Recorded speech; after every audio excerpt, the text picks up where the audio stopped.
नमस्कार to everyone. అరే యదవల్లారా పవన్ కళ్యాణ్ నోట్లో సన్నాసుల్లారా చవటల్లారా దద్దం చెప్పు తీసుకొడతాను ఒక్కొక్క వైసీపీ నా కొడుకుని చెప్తాను. చెప్పు అటు తిప్పి ఇటు తిప్పి. నా భాషని కొద్దిగా మన్నించాలి, ఎందుకంటే ఈ భాషని నేను నేర్చుకుంది పవన్ కళ్యాణ్ దగ్గర నుంచే.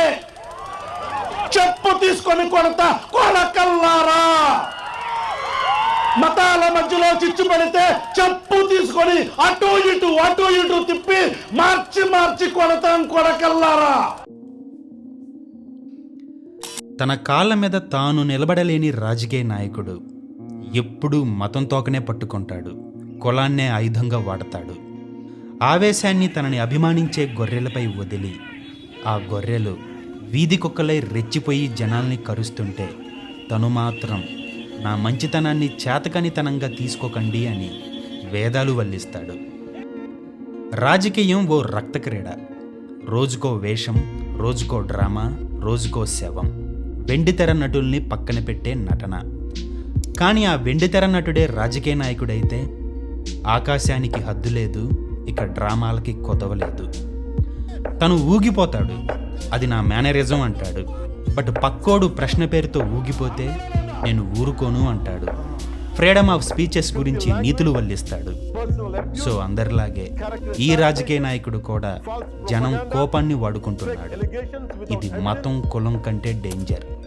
ఎందుకంటే కోపం ఆలోచించదు, అది పిచ్చి కుక్కలా పరిగెడుతుంది. అందుకే ఒక నినాదం 100 ప్రశ్నల్ని చంపేస్తుంది, ఒక జెండా 100 నిజాల్ని దాచేస్తుంది. విచిత్రం ఏంటో తెలుసా?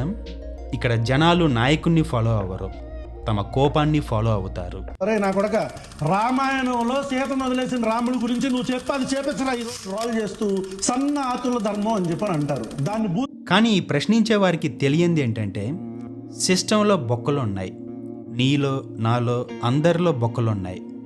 సో ప్రశ్నించే విధానంలో డిగ్నిటీ లేకపోతే అదే ప్రశ్న నీకు ఉరితాడవుతుంది.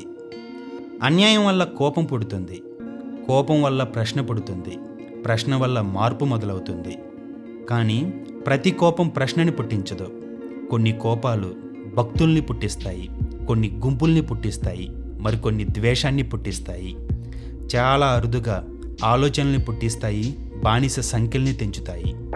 కానీ సోషల్ మీడియాలో 2 లైక్స్ని 4 వ్యూస్ని చూసి మనకు మనం సుపీరియర్గా రెచ్చిపోతే అప్పుడు కోపం కాదు, అహంకారం పుడుతుంది.